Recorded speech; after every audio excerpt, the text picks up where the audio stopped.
What I'm about to reveal has been the most carefully guarded secret of my professional and spiritual life for nearly 19 years. A photograph that a 15-year-old boy asked me to keep hidden until the church would need it most. An image captured 6 weeks before his death that I only understood the full meaning of when I finally made it public in March 2025, discovering that this single photograph and the conversation we had when it was taken contained predictions about the Catholic Church so precise and so impossible to have known naturally that even the most skeptical church historians are now calling it one of the most documented cases of prophetic knowledge in modern church history. My name is Thomas Morrison. I'm 58 years old, and for the past 32 years, I've worked as a freelance photojournalist specializing in religious and cultural documentation throughout Europe. A career that brought me to Milan in August 2006, where I met Carlo Acutis quite by accident in circumstances so ordinary that I couldn't have imagined they would change the entire trajectory of my life and faith. Before I reveal what this photograph shows and what Carlo told me about the future of the Church with such stunning accuracy that Vatican officials have requested the original for their archives, I want to know something about you. Where are you watching this from right now? And have you ever had a moment where something a young person said struck you as containing wisdom far beyond their years? Leave me a comment and tell me what country you're tuning in from, because this testimony needs to reach people who understand that God can speak profound truth through the youngest and most unexpected voices. And if something in your spirit is telling you that this revelation about Carlo might fundamentally change how you see divine providence working in our modern church, hit that subscribe button right now, because what you're about to hear could transform your understanding of how God prepares His church for trials decades in advance through messengers we'd never expect. I arrived in Milan on August 23, 2006, on assignment for a Catholic magazine based in London to photograph various parishes implementing new youth evangelization programs, part of a broader story about how the Italian Church was trying to engage young people in an increasingly secular culture. My schedule was packed with formal interviews and staged photography sessions with parish leaders and youth group coordinators, the kind of predictable religious journalism that honestly had become somewhat routine for me after years of covering similar stories across Europe. I had photographed hundreds of religious events, interviewed countless priests and religious educators, documented youth programs in a dozen countries, but I had never encountered anything quite like what happened on that humid August afternoon when my planned interview was cancelled at the last minute, and I decided to wander through the streets of Milan with my camera, looking for authentic moments rather than posed shots. I found myself near the Basilica of Sant'Ambrogio around 3 in the afternoon, drawn by the beautiful architecture and the way the light was hitting the ancient stones, when I noticed a teenage boy sitting alone on a bench in the small piazza wearing jeans and Nike sneakers, typing intently on a laptop that seemed incongruous with the medieval surroundings. What struck me immediately wasn't just his obvious youth or his casual modern appearance, but the complete absorption and peace that radiated from him, despite being surrounded by the chaos of tourists and traffic. As a photographer, you develop an eye for authentic moments, for people who aren't performing for cameras or audiences, and this kid had something I'd only seen before in contemplative monks or mystics, a quality of presence that suggested he was simultaneously fully engaged with whatever he was doing, and yet somehow connected to something beyond the immediate moment. I'm not in the habit of photographing random teenagers without permission, so I approached him to ask if he'd mind being included in some candid shots of Milan street life. When he looked up from his laptop, I was struck by eyes that seemed to contain both the typical brightness of adolescence and something much older and deeper, a combination I couldn't quite articulate, but that made me inexplicably nervous in a way that had nothing to do with professional anxiety. "Of course you can take my picture," he said in nearly perfect English with just a trace of Italian accent, "but only if you promise to sit and talk with me for a while afterward. I've been praying for someone to have a real conversation with today, and I think maybe God sent you." His directness was disarming, not in an aggressive way, but with the kind of spiritual confidence that suggested he actually believed God arranged casual encounters on random Tuesday afternoons. "I'm Carlo," he introduced himself, closing his laptop and extending his hand with a formality that seemed both charmingly old-fashioned and completely natural for him. "Carlo Acutis. I'm 15, I live here in Milan, and I spend a lot of time working on computer projects about the Eucharist and Catholic faith. What brings a British photographer to Sant'Ambrogio on a day when there's nothing particularly special happening?" His assumption that I was British before I'd said more than a few words intrigued me. My accent should have given it away, but something about the way he said it suggested he knew more than he was letting on. I explained my assignment about youth evangelization programs, expecting the polite disinterest that most teenagers show when adults start talking about work. But Carlo's face lit up with genuine enthusiasm. "That's exactly what I care about most," he said with an intensity that seemed disproportionate to the topic. How to help young people understand that faith in Jesus isn't about being old-fashioned or disconnected from modern life, but about discovering the most exciting and real thing that exists. "Can I show you something I've been working on?" Without waiting for my answer, he opened his laptop to reveal a sophisticated website cataloging Eucharistic miracles from around the world, with detailed documentation, historical research, and compelling visual presentations that would have impressed professional web developers, let alone a teenager working on his own. For the next hour, as the afternoon light shifted and tourists came and went around us, Carlo walked me through his project with the kind of passion and knowledge that made me forget I was talking to someone who should have been more interested in video games or girls than medieval church history. But what struck me even more than his technical skills or his encyclopedic knowledge of Eucharistic miracles was the way he talked about faith itself, not as a set of rules or traditions to be preserved, but as a living relationship with Jesus that could transform everything about how you experience reality. "The Eucharist is the highway to heaven," he told me at one point, a phrase that would have sounded corny coming from anyone else, but that carried genuine conviction when he said it. Everything else in the church, all our traditions and teachings and practices, they're all meant to help us recognize and receive Jesus in the Eucharist. That's the center of everything. As our conversation deepened, I found myself sharing things I hadn't planned to reveal to a random teenager I'd just met. My own struggles with faith, my growing cynicism about institutional religion despite making my living photographing it, my sense that the church I'd grown up with in England was dying and that nothing the bishops were trying seemed capable of stopping the hemorrhaging of young people from Catholic practice. Carlo listened with an attention and seriousness that made me feel heard in a way I hadn't experienced in years, not judging my doubts, but taking them seriously enough to engage with them thoughtfully. "The church isn't dying," he said finally, with a certainty that should have seemed naive but somehow didn't. "The church is being prepared for something new, something that will require us to trust God in ways we haven't had to before.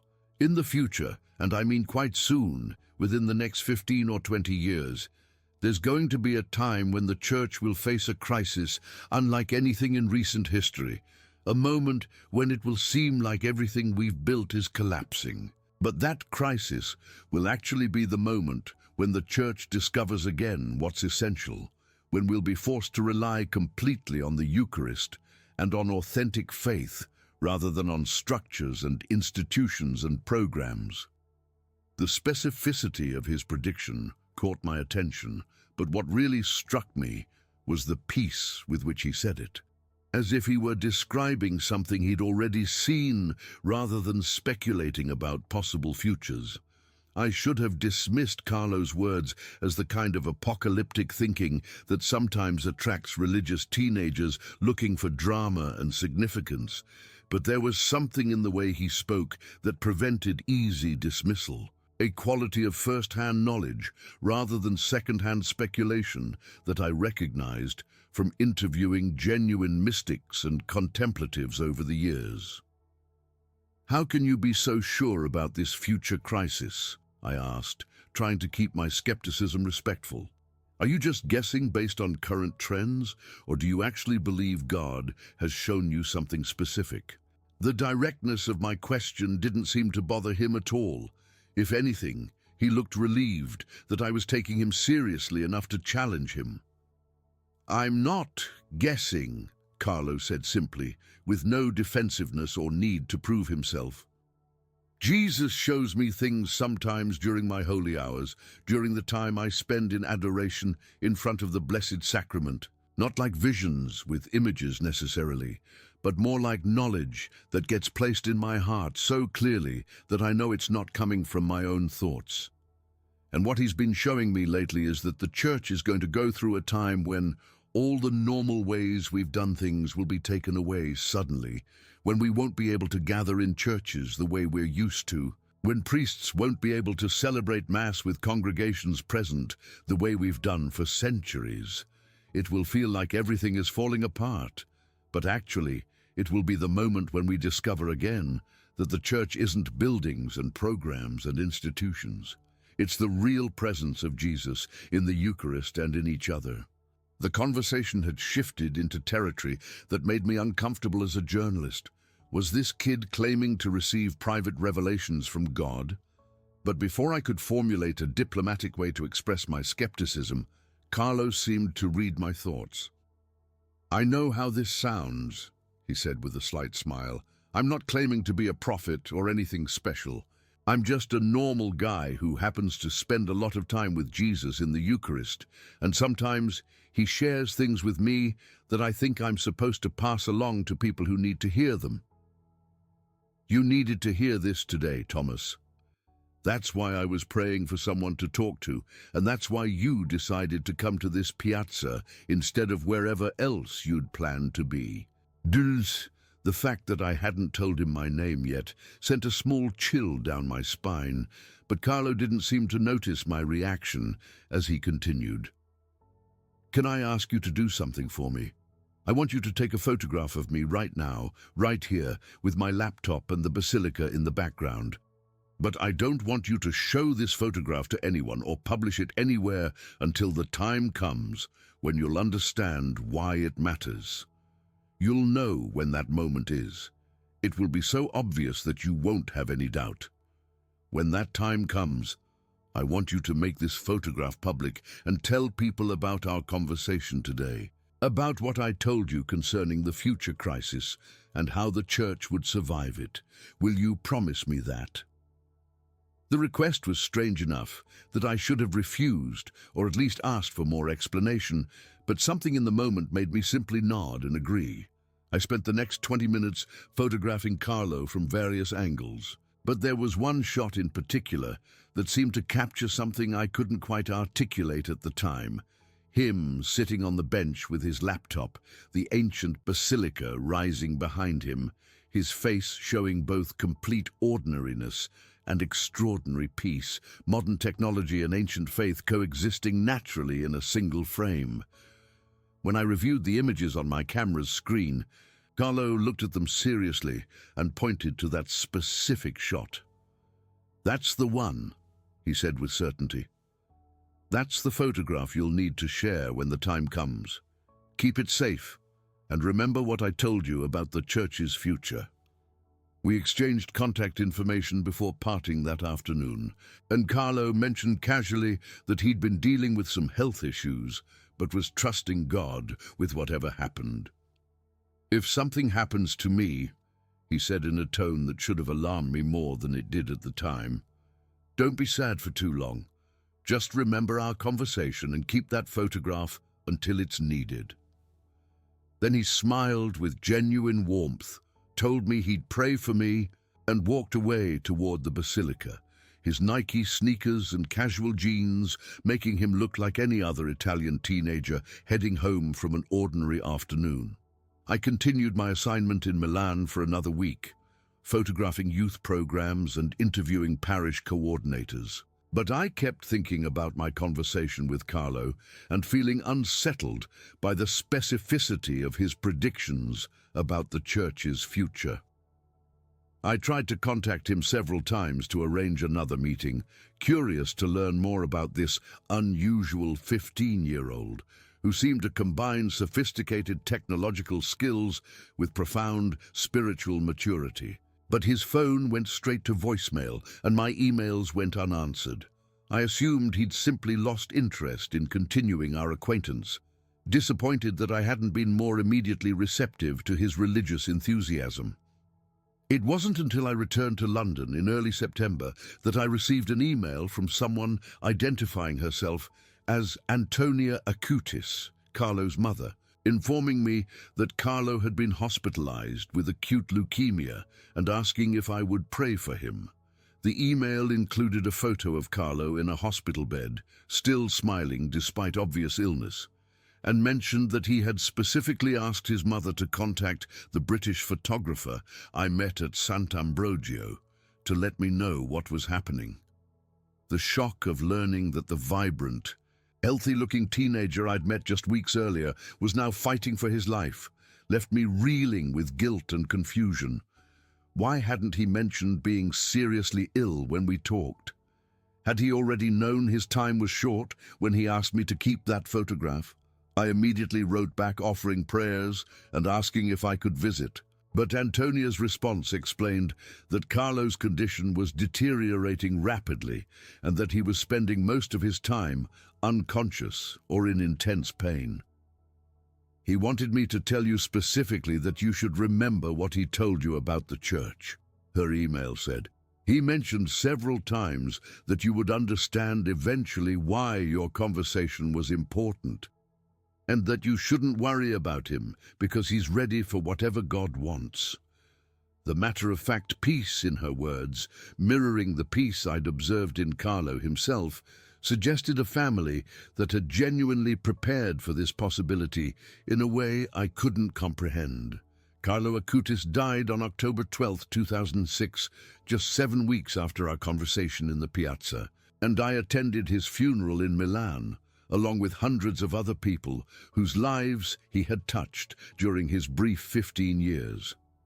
What struck me most during the funeral mass was the number of young people present, teenagers and college students, who spoke about Carlo's faith with the kind of reverence usually reserved for saints, describing specific conversations and moments where his simple, joyful approach to Catholicism had inspired them to take their own faith more seriously.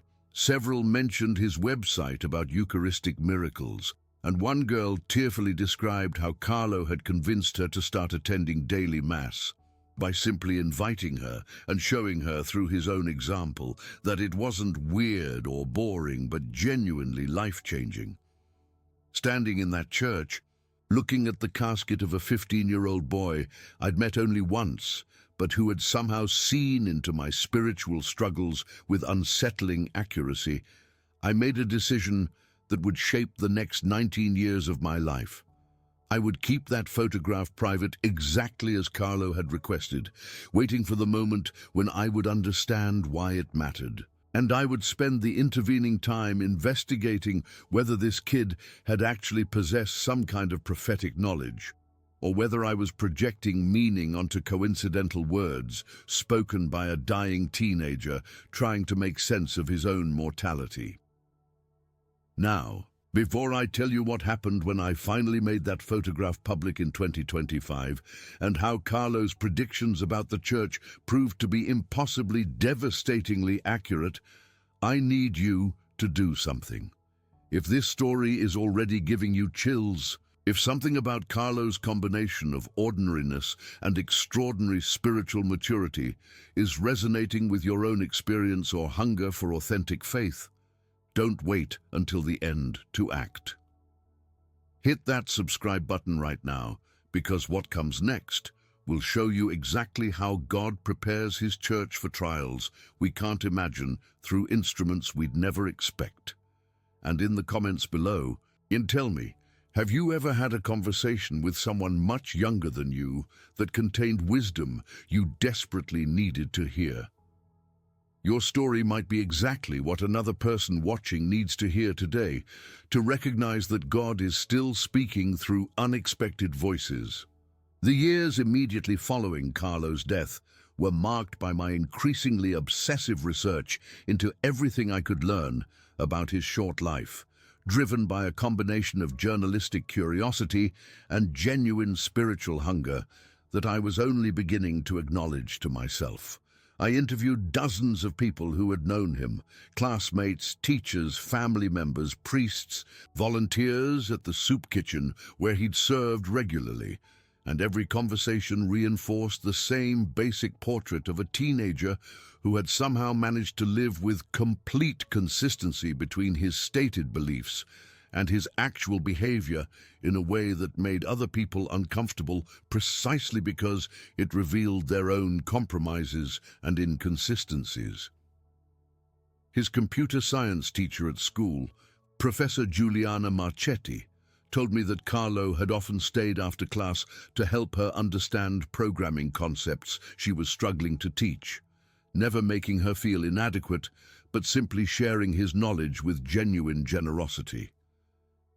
He could have been arrogant about his technical skills, she said, because honestly he understood coding better than I did despite being my student. But instead he made me feel capable and respected, like he genuinely valued my role as his teacher, even when he was functionally teaching me. That kind of humility is rare in adults, and almost unheard of in 15-year-old boys. Father Marco Salvi, the priest at the parish where Carlo had attended daily mass, described him as the most faithful young person he'd ever encountered. Not in a showy or self-righteous way, but with a quiet consistency that made his presence at morning mass as reliable as sunrise. I could set my watch by Carlo, Father Salvi told me with tears in his eyes. Every single morning at 7:15, there he'd be in the third pew on the left, often the only person his age in the entire church, completely absorbed in prayer and worship, with no sense that he was doing anything unusual or worthy of praise. And after Mass, he'd always take a few minutes to sit in front of the tabernacle in what he called his holy hour, just being with Jesus in the Eucharist before heading to school. What fascinated me most during these interviews was how consistently people described Carlo's effect on their own spiritual lives. He seemed to have a gift for making other people hungry for God simply by being himself, without preaching or judging or trying to convince anyone of anything. His best friend, Matteo Rossi, told me that Carlo had never once made him feel bad about his own sporadic church attendance, but that being around Carlo made him want to pray more and take his faith more seriously, simply because Carlo made God seem real and interesting and worth knowing, not like some abstract concept or obligation, but like an actual person you could have a relationship with. And as I compiled these testimonies and compared them with the brief but profound conversation I'd had with Carlo myself, I began to construct a theory about what he might have been. Not a prophet in the dramatic biblical sense, but someone who had cultivated such intimacy with Christ through the Eucharist that he had access to knowledge and wisdom that transcended normal human understanding. The Church has always recognized that certain souls, through deep prayer and union with God, can receive insights about present situations and even future events, not through their own merit, but as gifts given for the benefit of others. Was it possible that Carlo's prediction about the Church's future crisis had been that kind of charism rather than lucky guessing or adolescent apocalypticism? In 2008, 2 years after Carlo's death, I received unexpected validation of this theory when Antonio Acutis contacted me again to let me know that the Archdiocese of Milan had opened a formal inquiry into Carlo's life and virtues as the first step toward possible canonization. "They're calling it a cause for beatification," she explained, "which means they're officially investigating whether Carlo lived with heroic virtue and whether God is confirming his holiness through miracles attributed to his intercession. I thought you'd want to know, since you were one of the people who encountered his spiritual depth during his life." The fact that the Church was taking Carlo's sanctity seriously enough to begin formal investigation added weight to my own conviction that he had been something more than an unusually devout teenager. I contacted the officials handling his cause and offered my testimony about our conversation, including the photograph he'd asked me to keep private and the predictions he'd made about the Church's future. Monsignor Andrea Bellini, the postulator assigned to investigate Carlo's case, listened carefully to my account and then asked a question that caught me off guard. "Has the time come yet to reveal this photograph and testimony publicly, or do you still feel that you're waiting for something specific?" "I'm still waiting," I admitted, unable to articulate exactly what I was waiting for, but certain that the moment Carlo had anticipated hadn't yet arrived. "He said I'd know when the time was right, that it would be obvious and unmistakable. Whatever he foresaw about the Church's future hasn't happened yet, or at least not in the way he described it." Monsignor Bellini nodded thoughtfully and asked me to document my testimony officially for the archives of Carlo's cause, with the understanding that the photograph and the details of our conversation might remain sealed until the moment I determined they should be revealed. Over the following years, as Carlo's cause for beatification progressed through various stages of investigation and approval, I continued my work as a photojournalist while maintaining a private vigil of sorts, watching church news and global events for any sign of the crisis Carlo had described so specifically, a time when we won't be able to gather in churches the way we're used to, when priests won't be able to celebrate Mass with congregations present the way we've done for centuries. Nothing in the Church's struggles with secularization, scandals, or declining vocations seemed to match his very particular prediction about the sudden inability to gather and celebrate Mass normally. In 2013, I photographed Pope Benedict XVI's resignation and the subsequent conclave that elected Pope Francis, wondering if this unprecedented moment of papal transition might be related to what Carlo had foreseen, but nothing about those events matched his description of a crisis that would take away all the normal ways we've done things.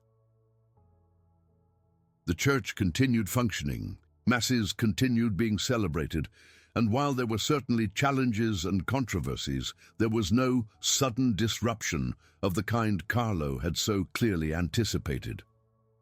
By 2018, 12 years after Carlo's death, I had begun to question whether I'd misunderstood or overinterpreted his words, whether my desire to believe in something transcendent had led me to see prophetic significance in what might have been just thoughtful speculation by a spiritually mature teenager. My faith, which had deepened considerably since meeting Carlo, was still strong enough that I continued attending Mass regularly and praying daily. But the specific conviction that Carlo had shown me something genuinely prophetic about the Church's future had begun to fade into something more like hopeful uncertainty. Then came October 10th, 2020, the day Carlo Acutis was officially beatified in Assisi by Cardinal Agostino Vallini on behalf of Pope Francis, an event that drew thousands of young people from around the world to celebrate the Church's recognition of a saint who had lived in their own lifetime, who had worn jeans and sneakers, who had loved video games and computers, who had shown them that holiness wasn't about being old-fashioned or disconnected from modern life, but about falling deeply in love with Jesus and letting that love transform everything. I was there to photograph the beatification, commissioned by multiple Catholic publications to document this historic moment of the Church's youngest contemporary blessed. What I witnessed in Assisi that day moved me in unexpected ways. Thousands of teenagers and young adults weeping with joy, holding signs with Carlo's image and his famous quote, "The Eucharist is my highway to heaven," sharing testimonies about how his example had inspired them to start attending Mass or go to confession or consider religious vocations. The Church, so often criticized for being out of touch with young people, had found in Carlo a bridge figure who spoke their language while calling them to radical faith, who understood their world of technology and social media while showing them something infinitely more compelling than anything digital culture could offer. During the Beatification Mass, as I photographed the crowds and the ceremony, I felt a growing sense that something significant was happening beyond just the formal recognition of Carlo's sanctity. The Holy Spirit seemed to be using this moment to inspire a whole generation of young Catholics toward deeper faith and commitment, exactly the kind of renewal the Church had been praying for. But still, this didn't seem to match Carlo's specific prediction about a sudden crisis that would disrupt normal church life. The beatification was joyful, celebratory, triumphant, the opposite of crisis. I returned home to London after the beatification with renewed conviction about Carlo's holiness, but continuing uncertainty about whether the prophetic moment he described would ever actually materialize. I had kept his photograph private for 14 years at that point, occasionally taking it out to look at and remember our conversation, but increasingly wondering if I would ever understand what he had meant about sharing it. When the time comes, when you'll understand why it matters. Then came March 2020, and the world stopped in a way that no one living had ever experienced. And suddenly Carlo's impossible prediction from 2006 became devastatingly, undeniably real.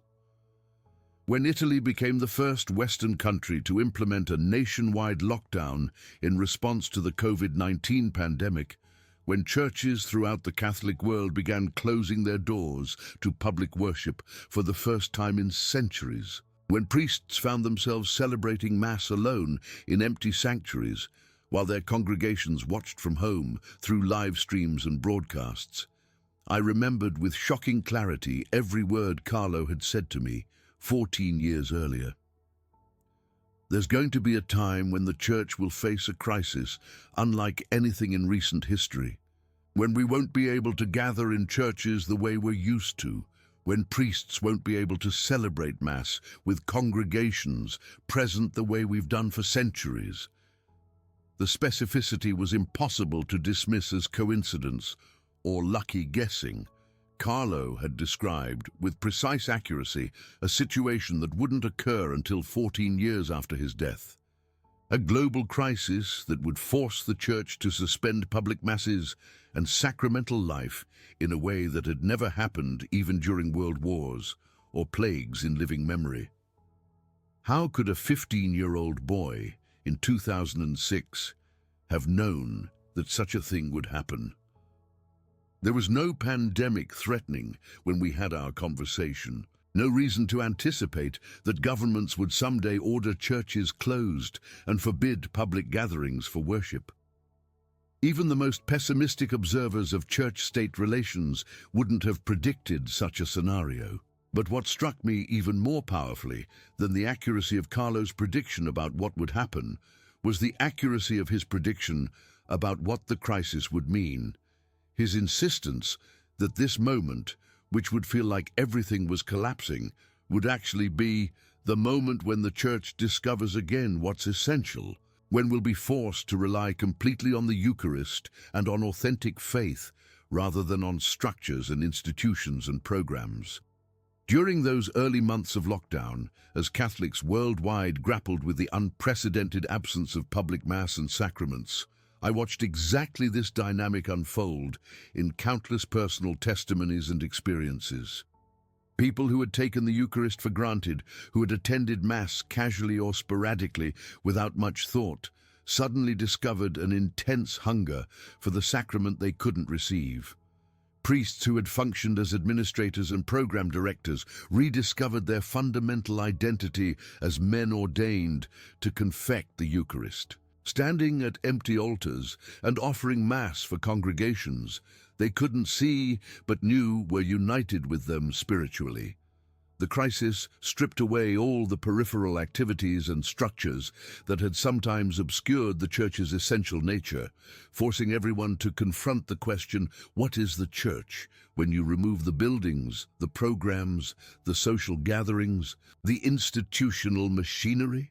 And the answer, exactly as Carlo had predicted, was that the Church is the real presence of Christ in the Eucharist and in the communion of believers united by faith, even when physically separated. I began documenting these experiences photographically, interviewing Catholics around Europe about how the pandemic and the suspension of public worship had affected their faith. What I discovered was a pattern that would have delighted Carlo. The crisis was producing exactly the kind of spiritual renewal and refocusing on essentials that he had predicted. Some people's faith had weakened or died without the support of regular community worship, but many others had discovered a depth of hunger for the Eucharist and a clarity about what really mattered in their Catholic identity that they had never experienced when Mass was easily available. Father James O'Connor, a priest in Dublin, told me during a Zoom interview in May 2020, before the pandemic I was constantly stressed about attendance numbers, fundraising, program coordination, building maintenance, all the administrative aspects of running a parish. Now celebrating Mass alone in an empty church, I've rediscovered why I became a priest in the first place. It's all about the Eucharist, about making Christ present on the altar. Everything else is secondary to that central reality. His testimony echoed dozens of similar accounts I was hearing from priests worldwide. Among lay people, the pattern was even more striking. Maria Gonzalez, a university student in Madrid, described her experience. I used to go to Mass on Sundays out of habit and obligation, not really paying attention or feeling like it mattered that much. When they took it away, and I couldn't receive communion for months, I realized I'd been taking an incredible gift for granted. Now that public Masses have resumed, I approach the Eucharist with a reverence and desire I never had before. The crisis taught me what Carlo Acutis apparently already knew. The Eucharist is the center of everything. By June 2020, as some countries began cautiously resuming public worship while others remained in lockdown, I knew with absolute certainty that the moment Carlo had anticipated had arrived.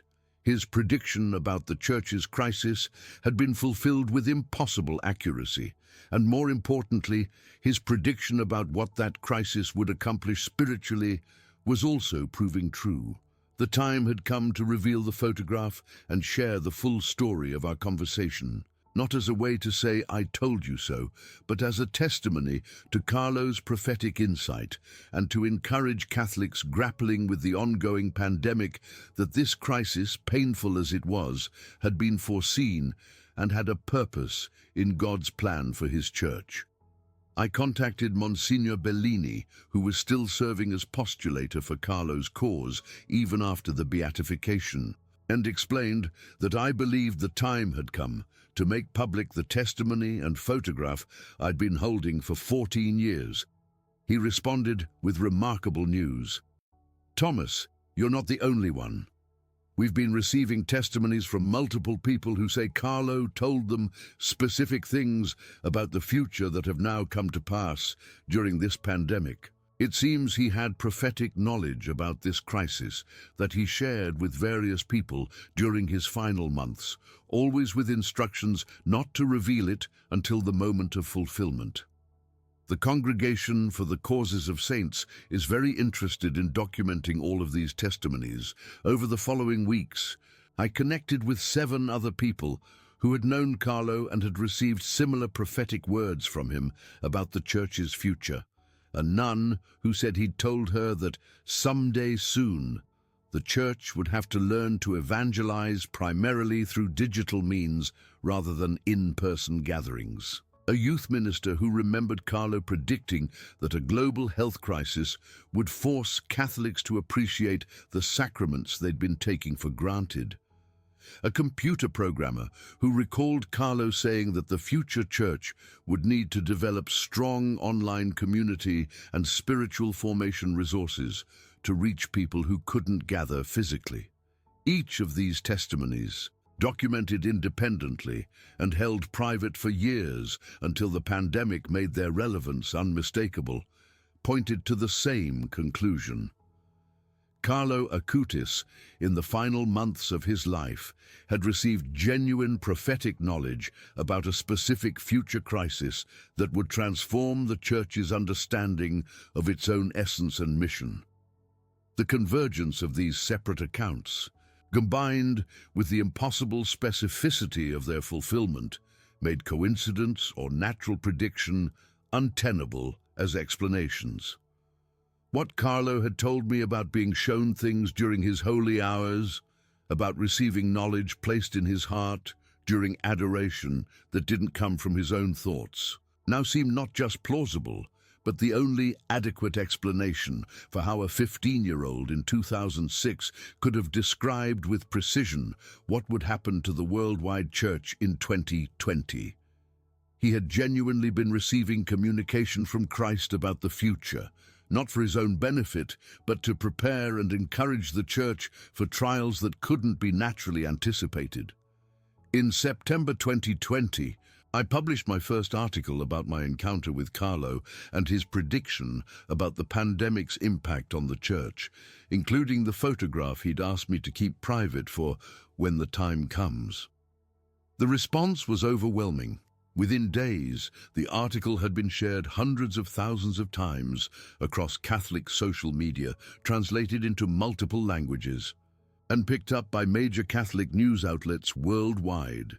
People who had been struggling spiritually during the lockdowns wrote to say that learning about Carlo's prophetic knowledge gave them hope that God had foreseen this trial and was working through it for purposes we could trust, even when we couldn't fully understand. But what moved me most were messages from young people, teenagers and college students, who said that discovering Carlo's story and his prediction about the church's future had inspired them to take their own faith more seriously, to spend time in Eucharistic adoration as Carlo had done, to trust that God was still speaking and guiding his church even through unprecedented crises. The photograph I'd kept hidden for 14 years had become a viral image of hope and prophetic confirmation, shared millions of times with Carlo's words about the Eucharist being the highway to heaven.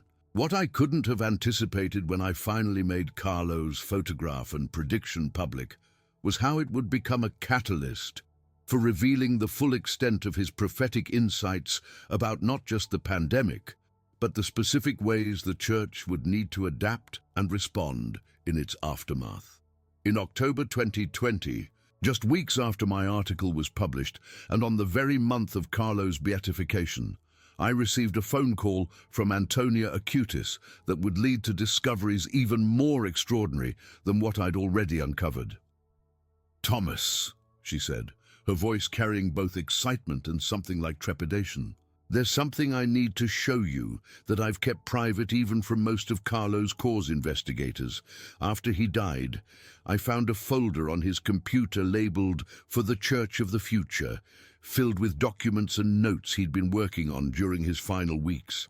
I've read through them many times over the years, but they never made complete sense to me until the pandemic happened and I saw how accurately he'd predicted what the church would face. I think you need to see these documents, and I think it might be time to share them with church authorities and potentially with the public." I flew to Milan the following week, and what Antonia showed me in her home office took my breath away. Carlo had created detailed proposals and recommendations for how the church should develop its digital evangelization capabilities, how it should train priests and laypeople in online ministry, how it should create virtual communities that could sustain faith even when physical gatherings were impossible. These weren't vague suggestions, but specific, practical plans that demonstrated both sophisticated understanding of emerging technologies and deep theological wisdom about how to maintain sacramental and spiritual authenticity in digital contexts. One document, dated September 2006, and titled "The Church When We Can't Gather," outlined with eerie precision exactly the challenges the church would face during pandemic lockdowns: the inability to celebrate public masses, the closure of churches and sacramental access, the sudden necessity of live streaming and digital connection, the spiritual hungers and questions that would arise when Catholics couldn't receive communion or go to confession for extended periods. For each challenge, Carlo had proposed specific pastoral responses grounded in both technological capability and Catholic theology. When public masses are suspended, he had written, priests must understand that live streaming or broadcasting Mass isn't just a technological convenience, but a genuine form of spiritual presence and participation for believers who desire to join in worship but cannot physically attend. The Church should develop clear guidelines about spiritual communion, helping people understand that while watching Mass online doesn't replace sacramental reception of the Eucharist, it can still be a real encounter with Christ's presence and a genuine participation in the liturgy. The sophistication of his theological reasoning was matched by the practical specificity of his technological recommendations. He had outlined exactly what kinds of streaming platforms and software the Church should invest in, how parishes should set up cameras and audio equipment to create dignified and engaging broadcasts, how priests should adapt their homilies and liturgical style to speak effectively both to the few people physically present and the many watching remotely. Reading these proposals in late 2020, after months of watching parishes worldwide scramble to figure out live streaming with varying degrees of success, was surreal. Carlo had already solved these problems 14 years earlier with solutions that were just now becoming technologically feasible to implement. Another document addressed the question of online community and faith formation, predicting that the Church would need to develop sophisticated digital platforms for prayer groups, Bible studies, catechism classes, and spiritual direction that could function effectively even when participants couldn't meet in person. The future Church will need to recognize that online community isn't inferior to in-person community, but simply a different form of the communion of saints. Carlo had written, people can experience real spiritual friendship, genuine prayer together, and authentic growth in faith through digital means if we develop these tools with care and intentionality rather than treating them as poor substitutes for real ministry. He had even anticipated specific pastoral challenges that emerged during the pandemic, how to help people maintain prayer routines without the structure of public worship, how to support the spiritual lives of elderly or immunocompromised Catholics who would be isolated for extended periods, how to provide sacramental preparation and religious education for children and teenagers when schools and parishes were closed. For each challenge, his proposals combined technological solutions with deep pastoral sensitivity and theological grounding.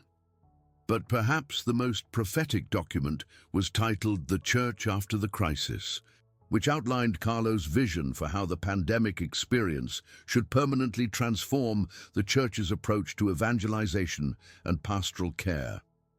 He predicted that after the immediate crisis passed, the Church would face a crucial decision point. Would it simply return to pre-crisis modes of operation, treating the pandemic as an unfortunate interruption of normal ministry? Or would it recognize the opportunity to integrate the best of what had been learned during the crisis into a renewed and expanded vision of what church life could be. The crisis will teach us that the Eucharist is more precious than we realized, that gathering together for worship is a gift rather than an obligation, that the Church's mission extends beyond those who can easily come to our buildings and programs, Carlo had written. After the crisis, we should maintain strong digital evangelization and online community alongside in-person ministry, recognizing that there will always be people who cannot gather physically, but who hunger for connection to the Church and to Christ. We should use the hunger for the Eucharist that developed during the crisis to deepen everyone's appreciation for and devotion to the Blessed Sacrament. We should let this trial purify our understanding of what the Church actually is and what our mission actually requires. Reading these documents with Antonia in her home, I found myself moved to tears multiple times, both by the accuracy of Carlo's predictions and by the wisdom of his proposals. This wasn't just a clever teenager making lucky guesses about the future. This was genuine prophetic knowledge combined with practical wisdom about how the Church should respond. The documents revealed a spiritual maturity and pastoral insight that would have been impressive in a bishop or theologian with decades of experience, let alone a 15-year-old boy writing in the final weeks of his life while battling terminal cancer. "Why didn't you share these earlier?" I asked Antonia, and her answer revealed the burden she'd been carrying for 14 years. "Because I was afraid people would think I'd fabricated them, or that I was trying to exploit Carlo's memory to push some agenda about technology and the Church." These documents were so specific and so far-seeing that I worried they'd undermine rather than support his cause for beatification. People would think no 15-year-old could possibly have written them. But now that the pandemic has happened and Carlo's other predictions have been publicly verified, now that multiple witnesses have confirmed he spoke prophetically about this crisis, I think people will be able to see these documents as genuine rather than fabricated. With Antonia's permission, I contacted Monsignor Bellini and arranged for him to review the documents and assess their authenticity and significance for Carlo's cause. His response, when it came several weeks later, confirmed what I had suspected. Computer forensics had verified that the documents were indeed created on Carlo's laptop in September and early October 2006, just weeks before his death. And the combination of their content with the other verified prophetic testimonies made a compelling case that Carlo had received genuine supernatural knowledge about the Church's future. "The Congregation for the Causes of Saints is treating this very seriously," Monsignor Bellini told me during a video call in December 2020. Prophetic knowledge is one of the recognized charisms that can support a case for sanctity, and Carlo's predictions about the pandemic and the Church's response are remarkably specific and verifiable. Combined with the miracle that's already been approved for his beatification and the extraordinary witness of his life, this prophetic dimension strengthens the likelihood that his cause will proceed to canonization relatively quickly. In January 2021, with approval from both Antonia and Church authorities handling Carlo's cause, I published a second article revealing the existence of Carlo's detailed documents about the Church's future, including extensive quotes and analysis. The response was even more overwhelming than my first article. Catholic leaders and thinkers worldwide engaged with Carlo's proposals, many noting that his 14-year-old recommendations addressed exactly the questions and challenges the Church was grappling with in the pandemic's aftermath. Bishop Robert Barron, one of the Church's most prominent voices on evangelization, wrote in response to my article, "Carlo Acutis saw with prophetic clarity what many of us are only now beginning to understand, that the digital revolution isn't a threat to authentic Catholic faith, but an opportunity for evangelization if we approach it with theological wisdom and pastoral care." His proposals deserve serious consideration and implementation as we plan for the Church's future in an increasingly digital world. Cardinals and bishops from multiple countries began referencing Carlo's insights in their own pastoral letters and plans for renewing parish life after the pandemic. Technology companies run by Catholics reached out offering to help develop the kinds of platforms and tools Carlo had envisioned. Religious orders and dioceses began creating digital ministry positions and training programs based on principles Carlo had articulated in his documents. The 15-year-old boy who had died in 2006 was shaping the Church's strategic planning in 2021 through wisdom he'd received in prayer before the technologies he described even existed. As Carlo's prophetic insights about the pandemic and the Church's future became more widely known throughout 2021 and into 2022, I found myself reflecting constantly on the question that had haunted me since our first conversation in 2006. How had he known? What exactly was the mechanism by which a teenager spending time in Eucharistic adoration received specific, accurate information about events that wouldn't occur until 14 years after his death? The Church's tradition speaks of various types of prophetic knowledge. Some prophets receive visions or locutions, others receive knowledge infused directly into their intellect. Still others experience a kind of mystical certainty about future events without clear images or words. Which type had Carlo experienced? I began investigating this question by interviewing people who had been closest to Carlo during his final months, asking specifically about his prayer life and whether he had ever described what happened during his holy hours in front of the Blessed Sacrament. Father Marco Salvi, the priest who had known Carlo best, provided the most illuminating testimony. Carlo once told me that during adoration, he didn't usually see visions or hear voices in any dramatic sense, Father Salvi explained. Instead, he described it as a kind of communion with Jesus, where knowledge would simply be present in his mind, where he would know things with complete certainty, even though he couldn't explain how he knew them. He said it was like Jesus was sharing his own knowledge of the future with Carlo's mind. Not as information to be reported, but as understanding to be lived and shared when appropriate. This description matched perfectly with the classical Catholic understanding of infused knowledge, a type of supernatural knowing that some mystics and saints have experienced, where God communicates directly to the intellect without the mediation of images, words, or sensory experiences. The fact that Carlo had described his experience this way to his priest years before anyone would have reason to fabricate such an account added credibility to the claim that his prophecies about the Church were genuinely supernatural rather than naturally derived. But what struck me most powerfully during this period of investigation was discovering that Carlo's prophetic knowledge wasn't limited to the pandemic and the Church's immediate crisis.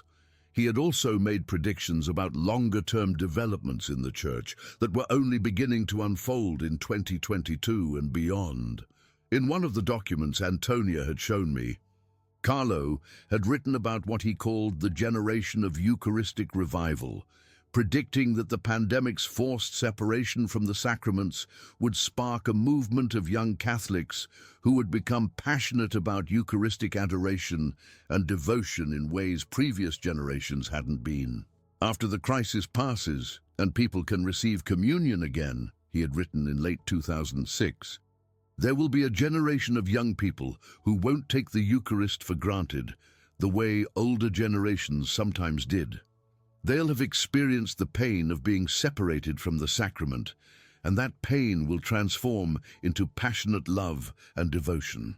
You'll see young people spending hours in adoration, organizing Eucharistic processions and holy hours, creating art and music and digital content centered on the Blessed Sacrament.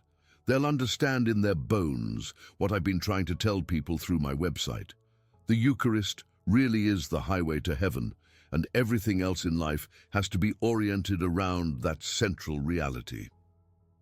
Reading this prediction in 2022, I could see it beginning to unfold exactly as Carlo had foreseen. Across the Catholic world, youth and young adult Eucharistic adoration movements were experiencing unprecedented growth. Parishes were adding additional holy hours to accommodate young people wanting to spend time before the Blessed Sacrament. Social media was filled with young Catholics creating content about Eucharistic miracles, sharing testimonies about encounters with Jesus in adoration, organizing campaigns to promote devotion to the real presence. The generation of Eucharistic revival Carlo had predicted was emerging precisely as he'd described, driven by the pandemic hunger for the sacrament that his earlier prophecy had anticipated.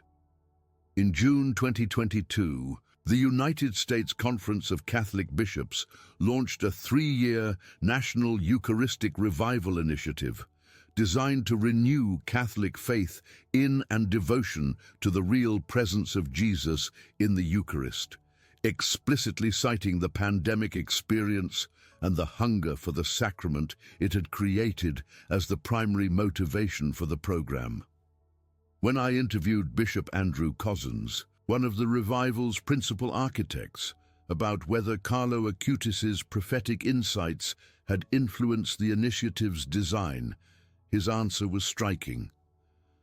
Carlo's predictions and his own example of Eucharistic devotion have absolutely shaped how we're approaching this revival, Bishop Cozzens told me. He saw with prophetic clarity what we're now experiencing, that the pandemic would create a unique opportunity for Eucharistic renewal if we responded appropriately. His documents about the Church's future, especially his insights about young people's potential for deep Eucharistic faith, have been circulated among the bishops and have influenced our strategic planning. In a very real sense, Carlo is one of the spiritual architects of this national initiative, even though he died 16 years ago. As the Eucharistic revival unfolded throughout 2023 and into 2024, Carlo's prophetic role became even more evident. The revival's centerpiece was a national Eucharistic pilgrimage planned for 2024, where routes across the United States would converge on Indianapolis for a national Eucharistic Congress.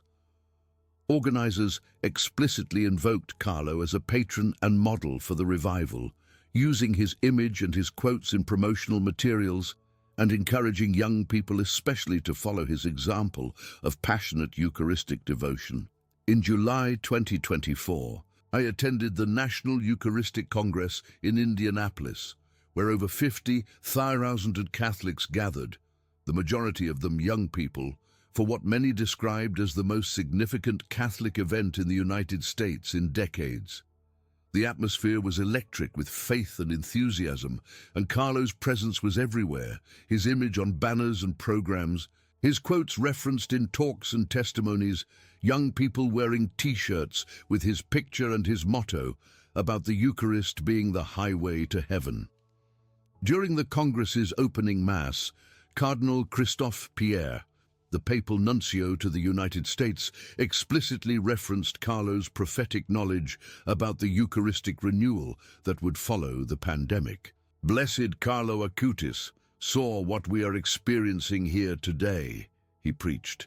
He knew that a generation of young people would emerge who understood the incomparable treasure of the Eucharist, who would be willing to organize their entire lives around the real presence of Jesus in the Blessed Sacrament.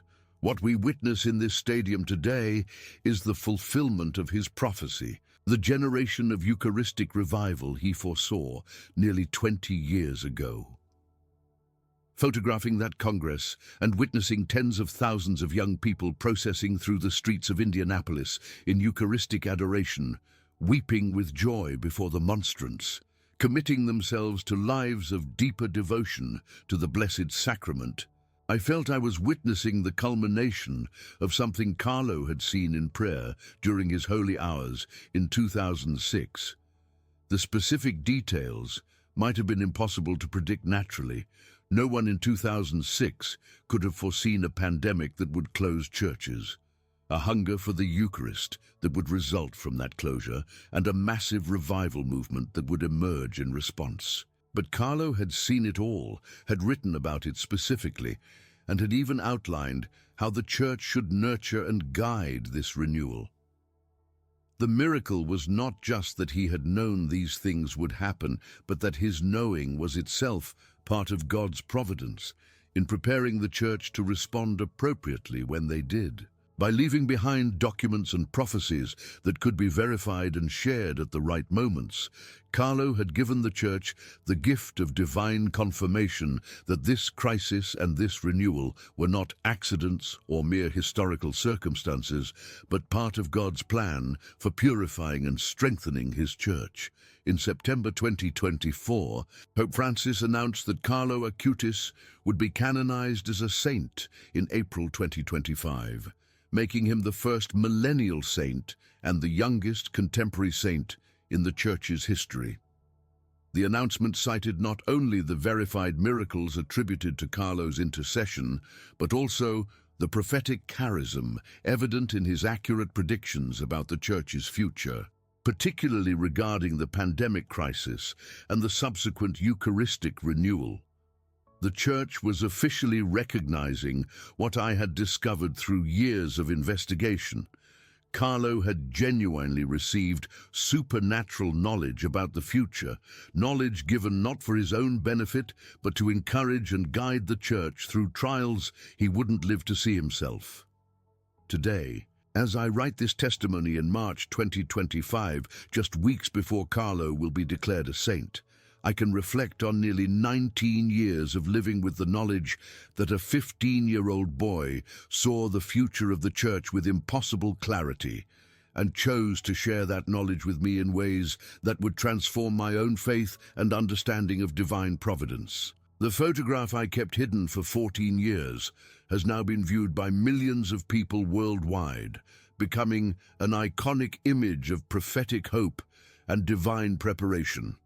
The documents Carlo created in his final weeks have influenced church strategy and planning at the highest levels, shaping how bishops and pastoral leaders think about evangelization, technology, and Eucharistic devotion in the 21st century. But what has moved me most profoundly during these years isn't the dramatic fulfillment of prophecies or the verification of supernatural knowledge. It's the consistent witness of transformation in the lives of people who encounter Carlo's story and example.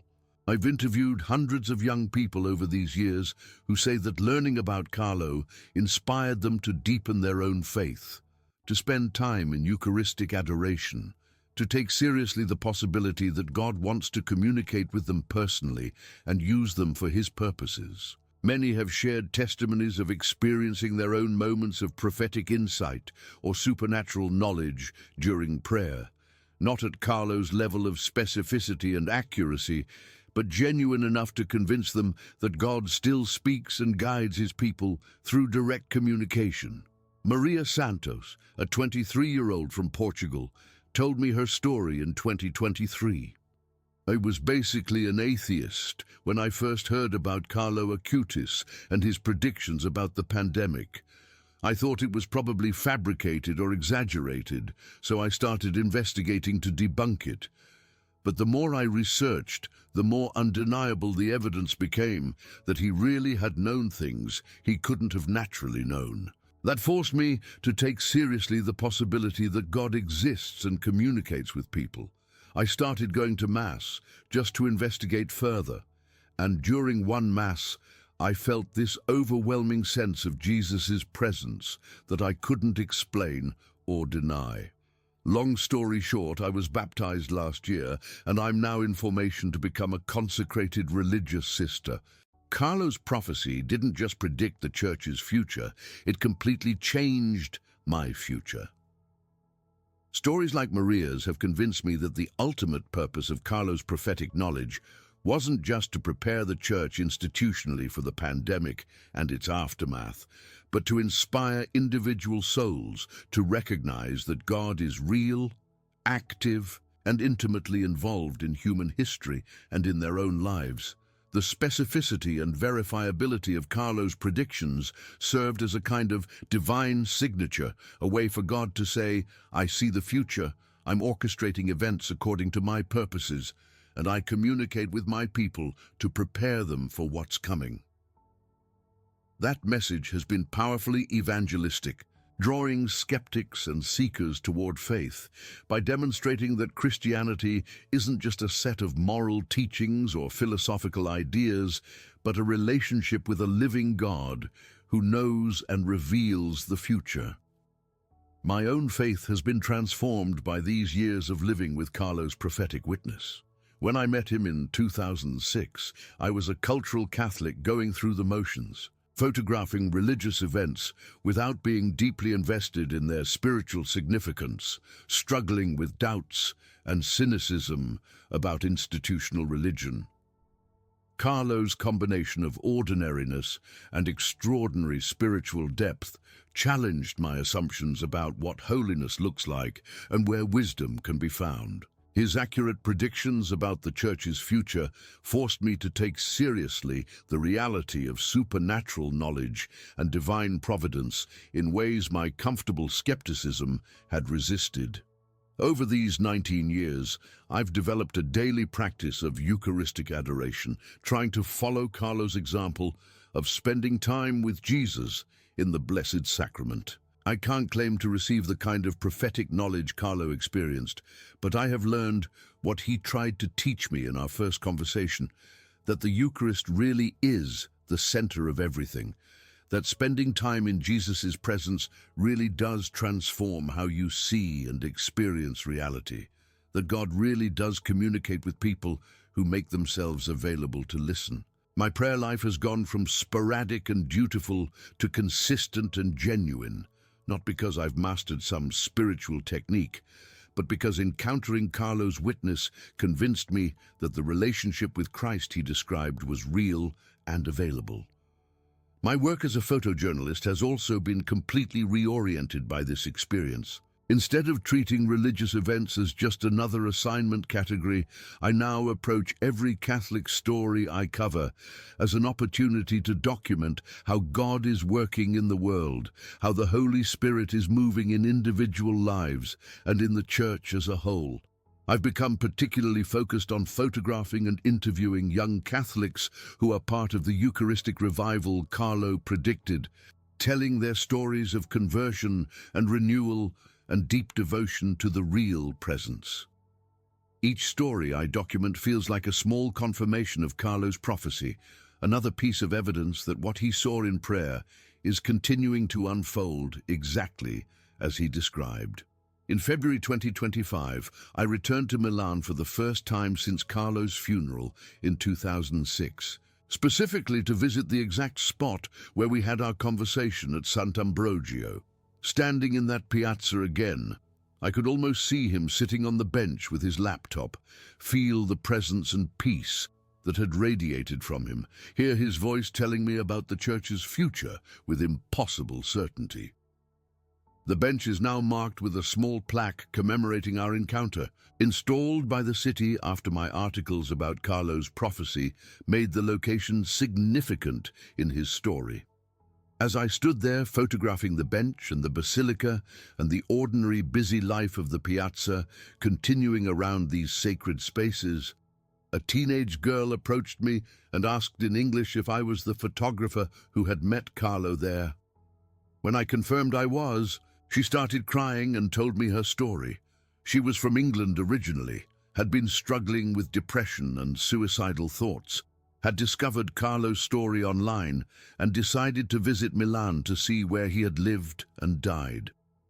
Standing at the piazza where Carlo and I had talked, she had felt a powerful sense of his presence and of God calling her to choose life and hope.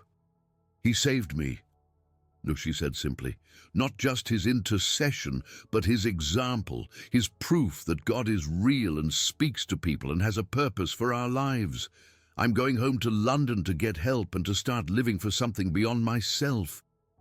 I gave her my contact information and told her I'd pray for her. And as she walked away, I realized again what Carlo's prophetic witness ultimately accomplishes.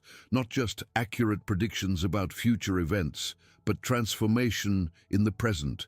Proof that God sees and knows and loves each person individually and has purposes for them that transcend anything they can imagine for themselves. The 15-year-old boy who spent his holy hours receiving knowledge about the church's future wasn't doing it to impress people or prove his holiness, but to serve the mission Jesus had given him, to help people recognize the Eucharist as the highway to heaven and to encounter Jesus personally in ways that change everything.